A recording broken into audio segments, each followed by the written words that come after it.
ہم سے بھی سوال کرتے ہیں، آپ سے بھی سوال کیا ہوگا لوگوں نے کہ جنت تو کہاں ہے، دروازہ خواجہ غریب نواز کی بارگاہ میں ایسے کیسے ہو سکتا ہے، ایسے کیسے ہو سکتا ہے؟ میں آپ کو ایک جواب دیتا ہوں قرآنی آیات سے۔ اگر کوئی آپ سے سوال کرے تو آپ ان کو برجستہ قرآن کی آیت سنا دینا،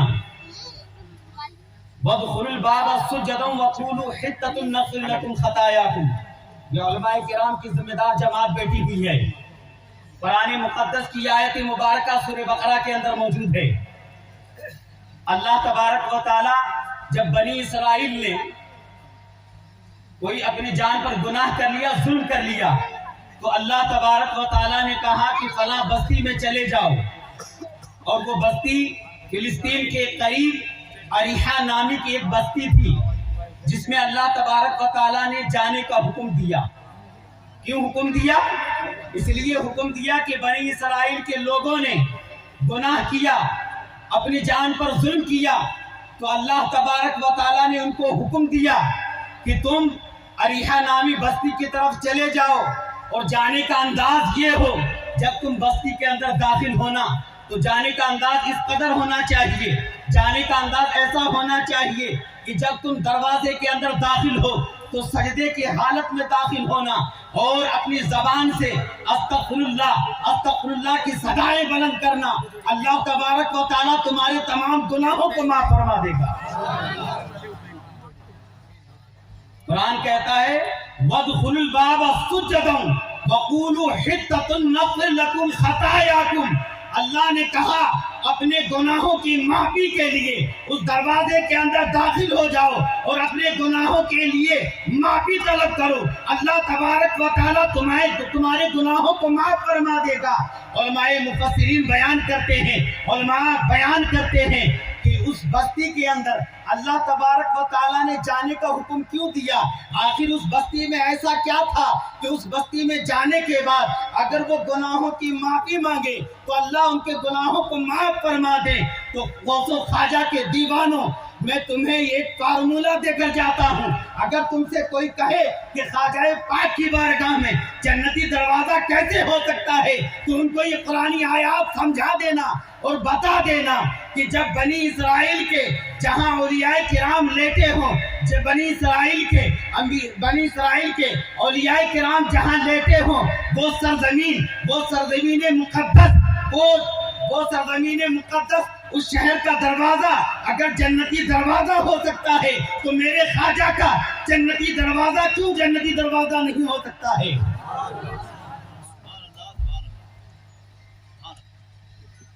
آج ہمیں کہتے ہیں نا کہ خواجہ پاک کے بارگاہ میں ایک جنتی دروازہ ہے۔ میرا ایمان یہ کہتا ہے خواجہ پاک کا جنتی دروازہ صرف وہی جنتی دروازہ نہیں ہے جس کو ہم اور آپ جانتے ہیں۔ اسی قرآنی آیات کے تحت میرا ایمان اور یقین اور وجدان کہتا ہے میرے خواجہ کا صرف ایک ہی دروازہ جنتی دروازہ نہیں ہے، بلکہ جس شہر میں بنی اسرائیل کے اولیاء لیتے ہوں اس شہر کا دروازہ اگر جنتی دروازہ ہو سکتا ہے تو میرے خواجہ پاک کی بارگاہ کا ہر دروازہ جنتی دروازہ ہو سکتا ہے۔ اللہ اکبر یا رسول اللہ۔ اگر آپ سے کوئی سوال کرے بتاؤ جنتی دروازہ کیسے جنتی دروازہ ہے، تو میرے پیارے آقا صلی اللہ علیہ وسلم کے پیارے دیوانوں، خواجہ پاک اللہ کے رسول صلی اللہ علیہ وسلم کی آل سے بھی ہیں اور حسنی حسینی سید بھی ہیں، تو ان کی بارگاہ کا جنتی دروازہ کیوں نہیں ہو سکتا ہے؟ اور ہمارے اور آپ کے جانے کا انداز کس طرح ہونا چاہیے؟ قرآنی آیات کے مطابق آج ہم خواجہ پاک کی بارگاہ میں جاتے ہیں اور خواجہ پاک کی بارگاہ میں ہم جا کر وہاں سیلفیاں لیتے ہیں اور بدتمیزیاں کرتے ہیں۔ میرے پیارے آقا صلی اللہ علیہ وسلم کے پیارے دیوانوں، ہمارے جانے کا انداز بھی اسی طرح ہونا چاہیے۔ جب ہم خواجہ پاک کی بارگاہ میں جائیں تو اپنے آپ کو گناہگار سمجھتے ہوئے خواجہ پاک کی بارگاہ میں پہنچے اور وہاں جا کر اپنے گناہوں کی معافی مانگیں، اپنے لیے دعائیں کریں، اپنے والدین کے لیے دعائیں کریں، اپنے بستی والوں کے لیے دعائیں کریں۔ جس طرح اللہ تبارک و تعالیٰ نے بنی اسرائیل کے ان گناہگاروں کے گناہوں کو معاف کیا اور ان کی دعاؤں کو قبول کیا، میرا یقین و ایمان کہتا ہے اگر ہم اپنے آپ کو خواجہ پاک کی بارگاہ میں گناہگار سمجھتے ہوئے خواجہ پاک کی بارگاہ میں پہنچیں گے، اپنے لیے گناہوں کی معافی مانگیں گے، تو یقین جان لیجیے کہ اللہ تبارک و تعالیٰ تمہارے گناہوں کو معاف فرما دے گا۔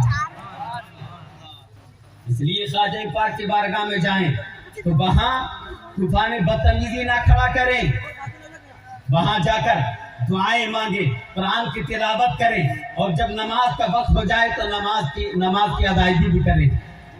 اور آج لوگ کہتے ہیں نا ہم مزار پہ جاتے ہیں، وہاں جا کر سجدہ کرتے ہیں، مزار کی پوجا کرتے ہیں۔ ارے ہم خواجہ پاک کی بارگاہ میں جاتے ہیں خواجہ پاک کی عبادت کرنے کے لیے نہیں، اس لیے کہ اگر ہم مزار شریف پر حاضری دیتے اور خواجہ پاک کی بارگاہ میں جا کر ان کی عبادت کرتے ہوتے تو کبھی بھی خواجہ پاک کی بارگاہ میں چار مسجدیں نہیں ہوتی۔ اکبری مسجد بھی وہاں موجود ہے، شاہجہانی مسجد بھی وہاں موجود ہے، اور اولیائی مسجد بھی وہاں موجود ہے، سندری مسجد بھی وہاں موجود ہے۔ اس بات پر دلیل ہے کہ ہم خواجہ پاک کی بارگاہ میں حاضری دینے کے لیے جاتے ہیں، اور اگر ہمیں عبادت کا موقع ملتا ہے تو ہم خواجہ پاک کی بارگاہ میں کھڑے ہو کر شاہجہانی مسجد کے اندر، سندری مسجد کے اندر، اولیاء مسجد کے اندر، اکبری مسجد کے اندر رب کی بارگاہ میں اپنی پیشانی کو جھکاتے ہیں۔ رات محترم، اس لیے خواجہ پاک کی بارگاہ میں جائیں، اور لوگ ایک پیغام میں پہنچا دینا چاہتا ہوں۔ لوگ بڑی دور سے اس کو محبت کی بستی میں جھومتے ہوئے پیدل سفر کرتے ہیں۔ بہت اچھی بات ہے، پیدل سفر کرنا چاہیے، لیکن پیدل سفر کرتے ہوئے اگر آپ کی نماز ترک ہو جائے گی، آپ نماز چھوڑتے ہوئے جائیں گے، تو یقین جانے کبھی بھی خواجہ پاک آپ سے راضی نہیں ہوں گے۔